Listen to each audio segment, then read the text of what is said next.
Greetings. It's time for Converging Streams, Interfaith Fellowship in Our Modern World. Our program is a production of the Muncie Interfaith Fellowship and the Unitarian Universalist Church of Muncie. The topic for today's program is the power of dialogue. Please welcome Reverend Thomas Perchlik of the Unitarian Universalist Church of Muncie. Do you believe it is possible for atheists and Christians to worship together and find communion with one another? Is it possible for Hindus and agnostics, for Buddhists and atheists, for Christians and Hindus, all to be in a community together to find communion and a shared spirit? I not only believe that it's possible, I have seen it happen. Every week I see it happen in the Unitarian Universalist Church of Muncie and in many other Unitarian Universalist congregations and communities across the country. People of diverse religious beliefs come together and find a powerful, inspiring, spirit-filled community. And how do they do it? They do it by engaging in dialogue, by seeking shared values and purposes, by being guided by principles instead of doctrines. There's an old saying amongst the Unitarians that it is deeds, not creeds, that matter. Draw from that old Christian idea that faith without works is dead. But the deeds are not simply supplemental or expressive of faith. They are the very core, the very life of faith, and the kind of deeds that you engage in, the kind of practice you engage in, determines the fruits that are produced in your life. Of course, it's more complex than simply deeds above creeds. There are creeds, there are beliefs, there are things that we hold to as Unitarian Universalists. And above all of these is this belief in the power of dialogue, of seeking unity of the Spirit through the discipline of dialogue and building community. Dialogue for us is a religious discipline, sort of like prayer and fasting is a religious discipline. Yoga is a religious discipline. Devotional scripture reading is a form of discipline in a religion. So is dialogue, the willingness to engage with another person, to speak with them, to listen, to understand. What do I mean by dialogue exactly? Dialogue is most clearly understood if you oppose it to debate. Dialogue is, first of all, collaborative. It means that two or more sides are working together in the dialogue towards common understanding. Debate, on the other hand, is oppositional. There are two sides, and they are opposing each other in an attempt to prove the other one wrong. In dialogue, the goal is to find common ground. You go into a dialogue believing that there is a common ground and seeking to find it. However, in debate, winning is the goal. It's to destroy the opponent and make sure that your ground is the only one remaining. In dialogue, it is essential that you listen to the other side in order to understand, find meaning, find agreement. Whereas in debate, one listens to the other side only to find flaws, only to counter arguments. Dialogue enlarges and can even change a participant's point of view, whereas debate simply reinforces and solidifies a participant's own point of view. Dialogue is essential. It is essential for Unitarian Universalist practice. I am a minister of Unitarian Universalist Church. It is essential and central to the life of the Muncie Interfaith Fellowship. It is the discipline, it is the practice of that group, is to engage in dialogue on a regular basis. And the reason that both of these groups, the UU Church and the Interfaith Fellowship, engage in dialogue and practice dialogue is because we know that it is needed for all the world. This world is increasingly becoming smaller. We are all diverse peoples and cultures being crushed closer and closer to one another. And the diversity within the United States of America is increasing radically. Just the other day, I saw a Muslim woman with the Muslim headscarf shopping at Meijer grocery store, and I heard some people speaking Spanish in the Meijer grocery store. I saw African American people and actual Africans who had come to Ball State. They're all in that same store. You can experience this diversity. These people are all coming closer and closer. The opportunities for encounter are increasing, and the need to form community with one another is increasing. And the world, that's just within the United States, in the world as a whole, people are running into one another. What happens in Palestine affects what happens in New York City. What happens in Beijing affects what happens here in Muncie.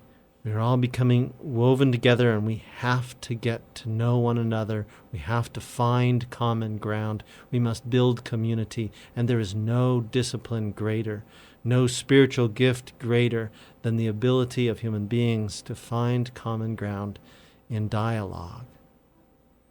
I want to give you an example, a very concrete example of the power of dialogue.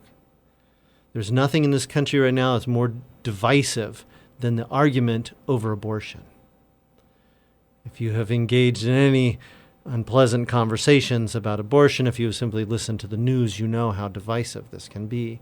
And this is because the people on the two sides of the debate come from very different moral grounds. One simply affirms that complete human personhood, moral personhood, begins at conception.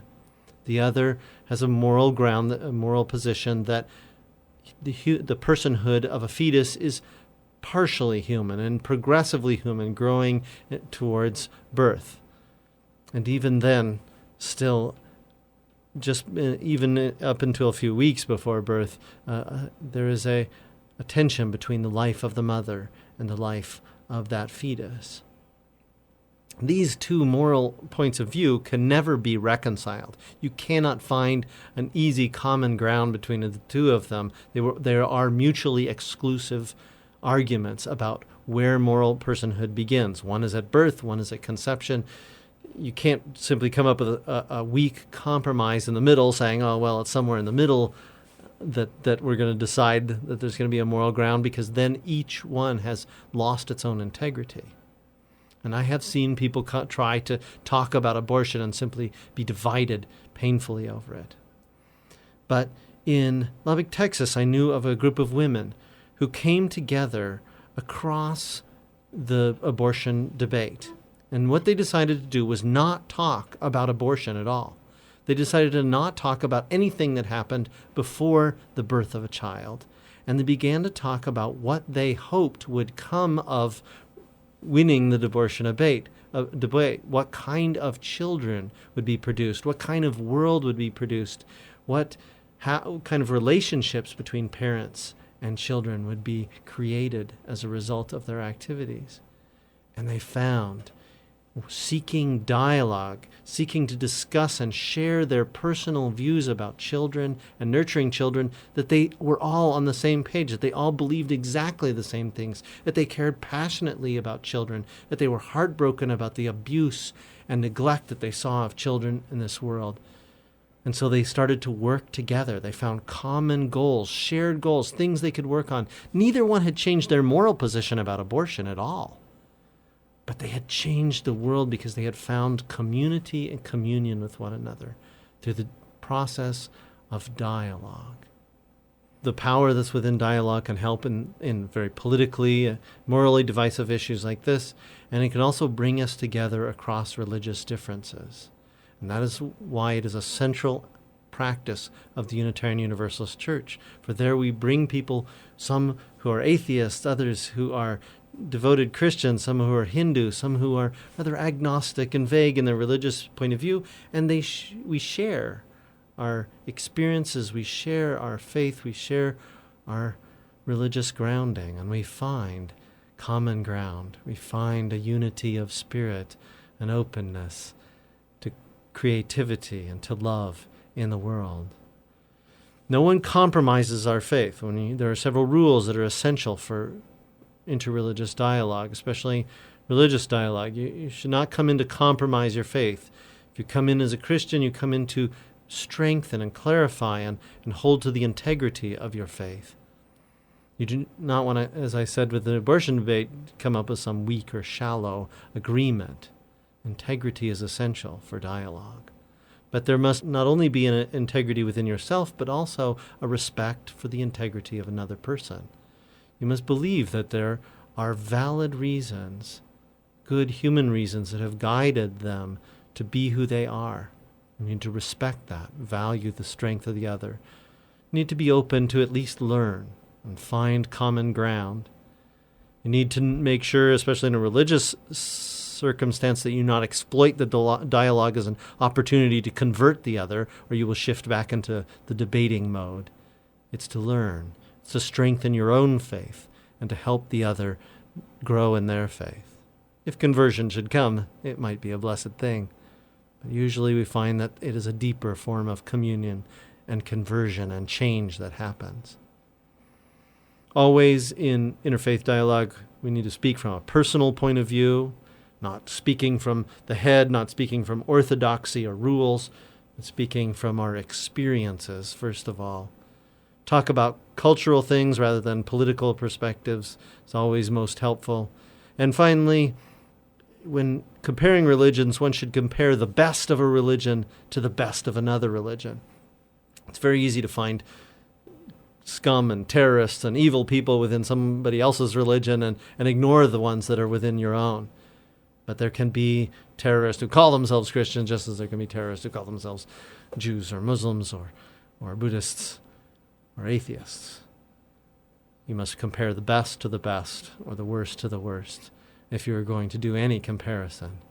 But mostly we find that when one shares one's point of view, when one speaks from experience, the power of the dialogue, the power of the sharing, and the desire to seek the common ground, to find those universal truths that are shared by all, creates powerful community. And then when you move on to seek goals and activities that you want to work together on, you'll find there is so much that can be done and so much that can be accomplished. I encourage you to engage in dialogue this week. Seek dialogue with people, especially who are different than you. And in it, I hope you find, in that dialogue, that you find communion and peace. Come to the Unitarian Universalist Church or the Muncie Interfaith Fellowship, and either one will give you opportunities to dialogue with people of great diversity and to find powerful community that could potentially transform the world.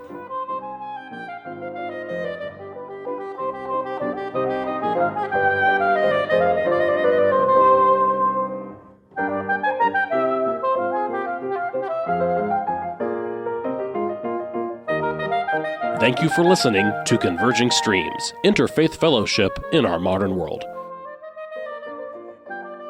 Our program is a production of the Muncie Interfaith Fellowship, with content and financial support from the Unitarian Universalist Church of Muncie and technical support from radio stations WCRD and Work FM. Most importantly, we thank you, our listeners and followers, for your support. To connect with Converging Streams, including listening to our entire catalog of past programs, getting our latest new content, and making your own contribution to this program, visit our website, convergingstreams.org. Converging Streams is produced by Tony Piazza, George Wolf, and Thomas Perchlik. Thank you for listening and have a pleasant week.